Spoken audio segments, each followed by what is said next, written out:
before we delve into the many fire types of ORAS OU, which I enjoy so greatly, I quickly have to plug two things. Number one, the teaser trailer for my movie is out soon, so get excited, get your wallets ready, tell your friends to do the same.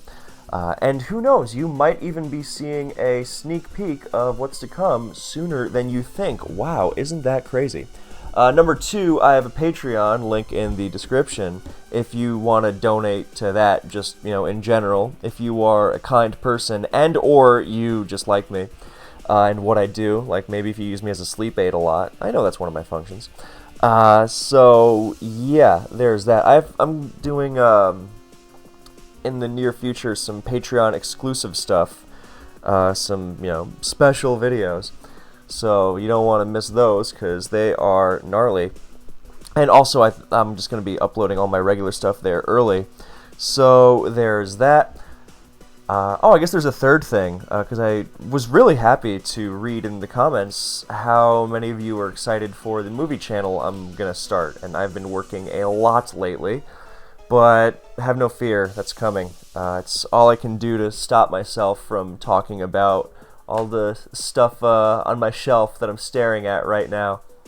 But yeah, so fire types, ORAS OU. What I like, because I like fire types a lot, but what I like about ORAS is that it offers more of a break than a lot of other generations if you want to run fires and be consistent. Because, Gen 1... don't do well. Moltres, yes, very good, but not a super common Pokemon you run. Gen 2, there are a couple options, but again, they're not super common choices, super reliable choices. They're not the most spammable Pokemon in the world. Gen 3, it's getting better for sure. In that regard, you can run them a lot more consistently, but still, it's not a run it on every team kind of generation. Then Gen 4 comes around and introduces Heatran, and ever since then, it's most of the time, if you want to be super consistent and run a fire type, then Heatran is your guy. If for no other reason than it's Stealth Rock neutrality. And that's fine, I like Heatran, of course. And there are other fire types you can run, of course. It's just that when it comes to consistency, it's generally Tran. It is by far the most splashable onto teams, but with ORAS, and Gen 7 is pretty good about this as well, but I really like the dynamic of Gen 6, personally, for reasons you'll see. In Gen 6, you can run fires in many different configurations and remain about as consistent as you would running Heatran. Like, I think there are a ton of viable configurations in ORAS which involve non-Heatran fires. And of course, the possibilities are so many. Look at the replay on the screen right now, which is going to start in a second. This was from the Smogon Premier League semifinals. This is, Smogon's biggest tournament, a big stage. This is not just two friends messing around in a test or on ladder or something. This, is high stakes. And both of them not only brought two fires apiece, but they brought very different team styles. So it's not just like, if you want to run dual fire, then you got to do it this one way. No, this is a balanced team versus a hyper offense team, and both are very, very good. So that's just one of the many ways I appreciate the fires, which we will now explore in depth. It's not just, the Heatran show, and if you want to run something else, it's going to be a team that's not as reliable. No, very much not the case. It's always been there, present in Gen 6 to a degree, for sure, with how good the Mega Charizards are. Although, Mega Charizard Y historically has generally fit on the more reliable teams, and even then, that quadruple weakness, and to say nothing of Volcarona and Talonflame, of course, and even the single Stealth Rock weaks, your Zard X and your Volcanion, who, we will get to Volcanion, I promise you, then even they have had trouble fitting on teams and finding good move slots, relatively anyway. Relative to Heatran. But with the developments of the last several years of the active ORAS player base, then I am very pleased that we now see matches. Well, this match, or let me rephrase it. That we see so many matches with different approaches to fire types. There we go. So the main fire is still Heatran, and I mean Heatran is very self-explanatory. So rather than just tell you what you already know about, wow, Heatran is very consistent. I'm rather going to just mention a couple things. Number one, defensive Heatran, great, reliable as ever, all that stuff. But Roar is really, really good on it, and sorely missing from its moveset. I mean, like Serperior and Suicune and Volcarona subbing on you, like absolutely not.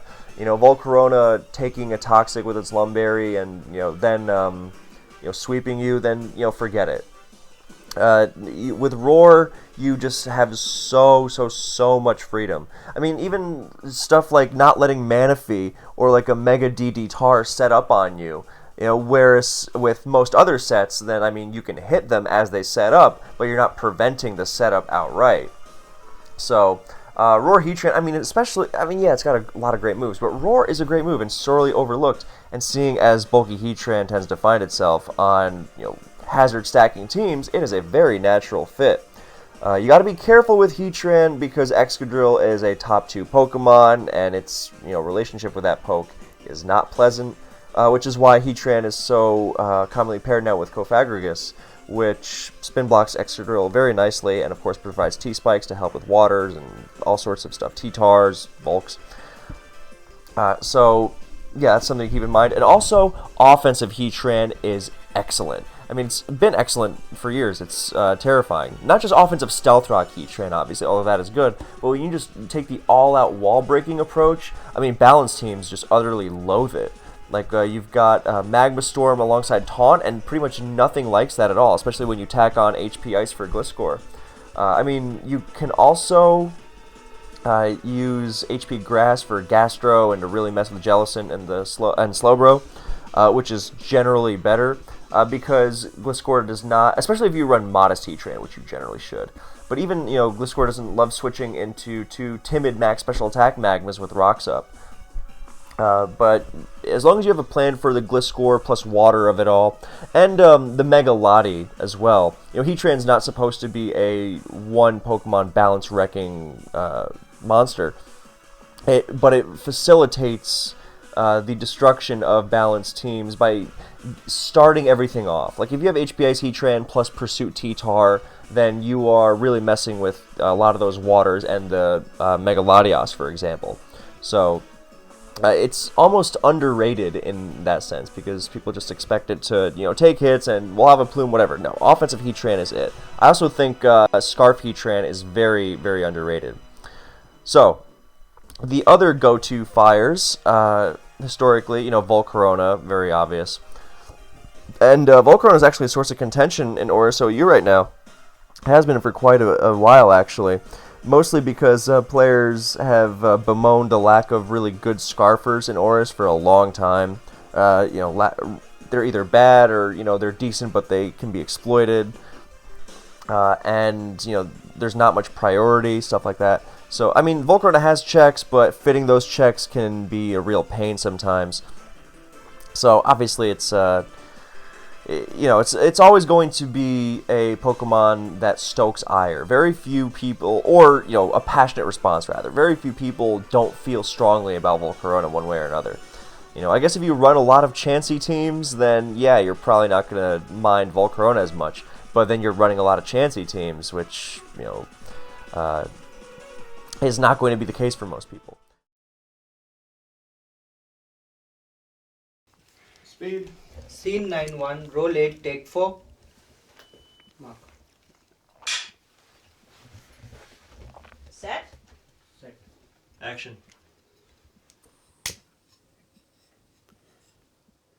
People. But yeah, Volcarona is not just a hyper offense magnate. I think it can fit on a lot of other teams. It's just that hyper offense is very popular at the moment because of how easy it is to facilitate such bonker sweepers like Volk and Manaphy and all this other stuff. There's lots of different ways for hyper offense to go, so it is mostly the face of hyper offense. But I think historically there have been plenty of very good Volcarona setups that don't involve, the all or nothing hyper offense route. And, it's even got some interesting defensive utility, especially because of Flame Body being, potentially the nastiest thing for a U-turn spammer to come up against. Alongside like Rocky Helmet and Rough Skin and whatnot. But yeah, Volcaron's got a lot of really interesting stuff it can do. And Fires also, what I appreciate about Volcaron and Fires in general is that they do tend to have a lot of defensive utility. Like, contrast it with something like an Infernape or a Blaziken, which are, offensive terrors, but defensively they're not doing much.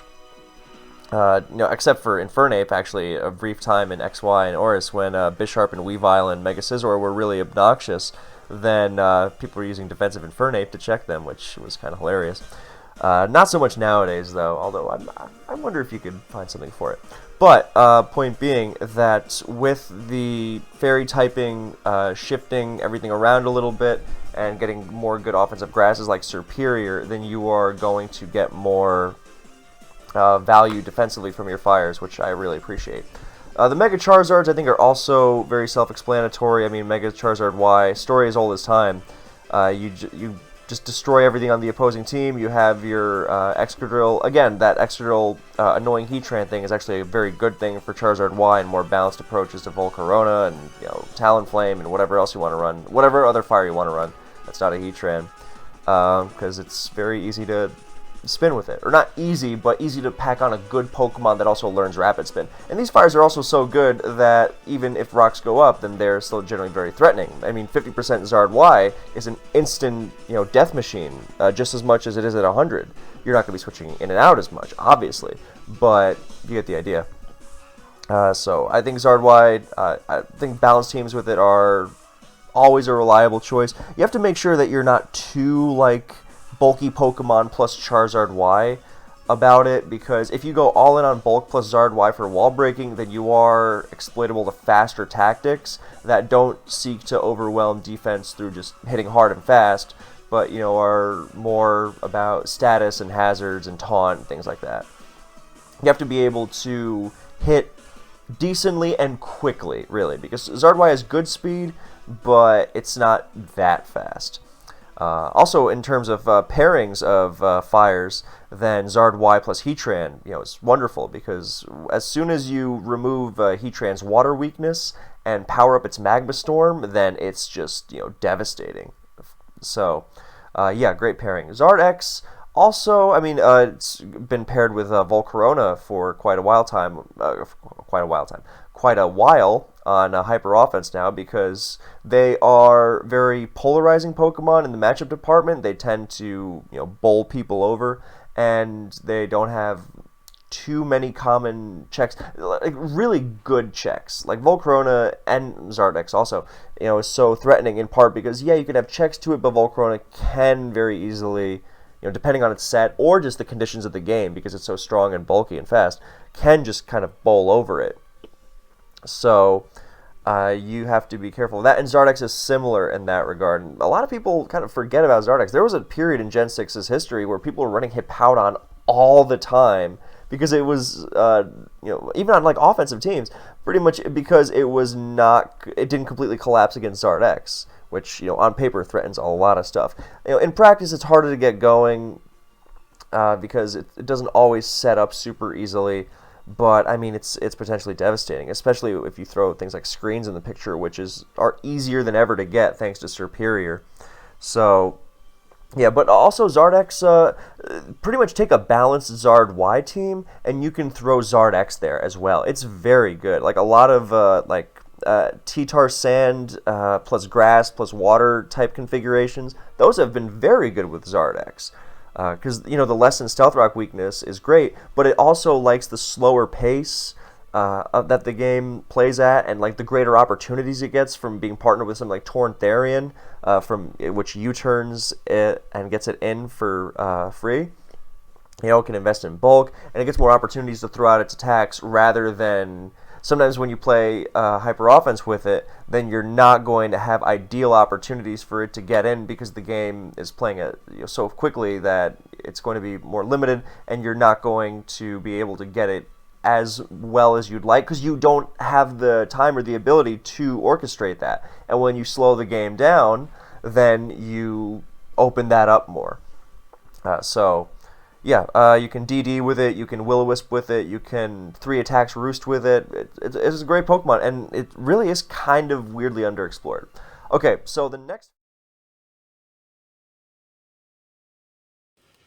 Mám strach.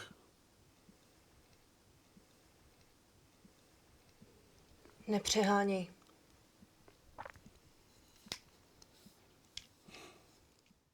Fire I want to go over is my personal favorite, Volcanion. Volcanion can do a lot of cool stuff. I really like Leftovers 4 attacks, just Steam Eruption, Flamethrower, HP Grass, Sludge Wave. Pair it with Pursuit to make sure that no annoying Mega Latias ruins your life. But it's a ferocious wall breaker. And with Sludge, and you think Sludge Wave, don't you want Substitute? Like, look, not a lot likes to switch into Volcanion in general. With that Stealth Rock weakness, sometimes you don't even want to be clicking Substitute. It tends to be a wasted slot. And with Sludge Wave, you instantly threaten Clef. And you'll say to yourself, hey, well, Clef doesn't really switch into Steam Eruption well. It's like, it doesn't switch into it well, but it can do it, especially Spadef Clef. And it will run you out of those Steam Eruptions, and it doesn't mind the burns and all that stuff. I'm glad you're volunteering. I would fucking love to be on fire. For the feature, we're going to set you, the viewer, on fire. We're going to come through your screen with flamethrowers. Na začátku to si s tím hraj a potom to drž. Jo. Tak. Jednou, dvakrát, po třetí už to držíš. Tak jo. Okay, good. Chceš mě se narovnat? No, to taky zkus. So you do not want to be walled by Clef if you don't have to, and you definitely don't have to. So you just tack on Sludge Wave, and Bob's your uncle. So I much prefer it to Substitute. I also really love Urz's Bold Volcanion. That was popular for a while. He used it to survive +2 Scizor after Rocks to deal with Sticky Web teams. But it's just so good in general. Why is my music not playing? Oh, it's just my computer being slow. He used it to do that, and it also lives, all manner of earthquakes, which is a big deal. Again, I gotta stress the Excadrill thing. One, because it helps out Volcanion with the Rocks weakness, as you see on John Filch or I Heart Catgirls' team. But it's also, if Excadrill is your strongest method of taking out Volcanion, and your Volcanion is bold, then could the music please play? Then it's just going to bounce off, and every other ground, similar story. Volcanion's typing is so unique. Having that water immunity is wonderful. You've got such an interesting list of resistances with it. And even when you go bulky, then you've got a lot of threat potential just because of how good Steam Eruption and Flamethrower are. And you can throw Toxic in the mix.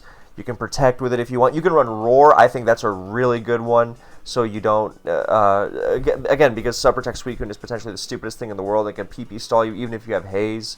But, Haze also helps with something like Calm Mind Clef. So there's a lot of options for support Volcanion, which I really like. And it's just it holds such a unique place in the metagame because of that typing. And so teams like John Filch's are the most reliable place for it. Although we have seen players like CBB running more offensive configurations with the same set that fits on balanced teams that you're about to see, and that's Scarf Volcanion. And it feels a little awkward at first, but then you realize, look, Volcanion is good even against offensive teams because it's so bulky and so strong, so, it doesn't need to get a million opportunities because it's going to take some hits decently, and whatever it's going to be hitting is going to, get dropped, more likely than not, on an offensive team. So it does just fine. Bold Volcanion, ups it even more by being able to take hits better. But with Scarf, then you become one of the most threatening Pokemon against these hyper-offense teams. Because you are no longer just... Your place in the matchup is no longer, I'll take a hit and I'll take one thing down and that'll be fine. No, suddenly you become one of the best Pokemon at threatening these teams outright, as you will see in this battle. So, look, you hear, first of all, Volcanion is physically insanely bulky. This is uninvested, and it's taking that little from Zen Headbutt. It eats from Tough Claws Mega Metagross. That's insane. So, and here, and look at the switch-ins here to Steam Eruption. Yeah, real good. Because it's just the most spammable thing. The water resist don't like switching into it. Because, yeah, have fun switching your Superior into Volcanion. I'm sure that's delightful. And the physical attackers risk burn. So, it's so strong. And even the resist get burned. So, basically, when you slap the speed on your Volcanion, then it becomes a much more threatening Pokemon against the more offensive area of the metagame. You open up so many opportunities for yourself when you outrun things like Tornadus Therian and Serperior one-on-one as well. And it's just a wonderful Pokemon, and you're going to see in this game just how good it is. I honestly could have made this entire video about Scarf Volcanion, because I'm trying to exercise some restraint, but theoretically. Because look, it's back again for another round of steam erupting. Yeah, that is nasty. As even if it didn't get that burn on Togekiss, it's like, alright, well, T-Tar switches in, Togekiss gets chipped, and yeah, what's Dragonite gonna do? Switch in and get burned and get ruined? And with the sand backbone, the sand grass, flying fairy water stuff that gets supported, if you wanna, it's almost like a shortcut. If you want to have a consistent balance team with a fire type, whether that's Volcanion or Megazard Y or whatever, then you can just throw on Excadrill and Sand, so that your Excadrill is not just a spinner, but the extra speed you get from Sand Rush Excadrill helps you deal with fast stuff even better. So, and obviously opens up more avenues for your spin, because you can't, the opponent will no longer be able to block Excadrill's spin by outrunning and threatening to KO it with things like Keldeo. So, yeah, this is fairly self-explanatory. It's just the water. I also haven't even mentioned Volcanion's water. I know I mentioned it, but not like in detail. Like that immunity to, can this play? Good lord. The immunity to things like Keldeo's Scald. I think it's, well, I don't think it is an amazing trait. To say nothing of helping out pivoting against things like Azumarill and Crawdon and Manaphy. So, yeah, but the Keldeo thing is huge, because Keldeo, people kind of forgot about Keldeo for a while, which is weird. I remember when people first started, I remember TDK had a really good team in this style. When people first started messing around with Volcanion, when they didn't really know how to get the most out of it, and here it is finishing off the game wonderfully. Then people were using it as kind of a second Keldeo, and Keldeo offense was like the entire metagame. And I still think that's a great strategy. I mean, Keldeo is as threatening to teams as ever, and it's much faster, obviously. And Volcanion is slower, but like it's much stronger counterpart. So I would really love to see more Keldeo Volcanion teams. So those are the main ones. Now I mentioned Talonflame. I think I mentioned Talonflame falling off, but Talonflame fell off because not just the Stealth Rock thing, but because of it just not being very strong in general. It can kind of be easy to play around, but it came back. And I think it's in a very interesting place in the metagame now, because of how dangerous Hyper Offense is, and nothing hates Talonflame more than Hyper Offense. I mean, your superior Volcarona stuff, I mean, they can try and chuck on HP Rock, which they sometimes already do for things like Zard Y, again, fire type influence, but it's not necessarily going to stop them. Even that fast Brave Bird is going to be good for finishing off things like Manaphy. I mean, just generally a good Pokemon against your Keldeo Mega Metagross type stuff. So, yeah, I think there's all ways you can use Talonflame. You can throw it on a balance team, a la, Zard Y Volcanion, with sand balance, or just regular balance, as you see from Seasons' team here. Or you can run a more offensive configuration. You can bring back Talonflame Pinsir, spamming strong flying moves into everything in sight. You got to watch out for Zapdos, because that's a lot more popular now. But other than that, I think there's a lot of potential for Talonflame. It's got so much it can do with its sets. It can go special defensive. I like physically defensive because it lets you mess with things like Medicham. And Weavile. That's a really big one, actually. And its need for special defense is a lot lesser now than when it first came out. You don't really care about things like Latios one-on-one with Talonflame anymore. There's more pressing things you want to be dealing with. But yeah, obviously, when Volcarona Superior stuff grown so hard when it faces Talon, and well, this Volcarona gets sacrificed to get the burn on Mega Medicham. It's a lot more than it was gonna do trying to sweep with Talon around. So that already is a big deal. Yeah, so I like Talon a lot, especially because I mean it can also be really obnoxious against defense because of Taunt. And the Will-O-Wisp thing is obnoxious, especially because the Will-O-Wisp absorbing Pokemon on defensive styles like Clefable and Gliscor, they don't tend to do very well against Talonflame. So you can go taunt, and I mean you can mix and match and with his moveset, until you go crazy, because it's very good at not needing everything. It's not like certain Pokemon which really need, quote unquote, certain moves. Like it needs Roost. That's pretty much it. It doesn't even need Will-O-Wisp, really. I mean, you like Will-O-Wisp, so it can do stuff to Bisharp, for example. But you don't need it. You could run Taunt SD on certain teams. You could run, SD and... Well, SD Wisp is a more standard configuration. But you could run SD Roost 2 attacks. So, because a lot of people see bulky Talonflame and assume it doesn't have Flare Blitz, which, I mean...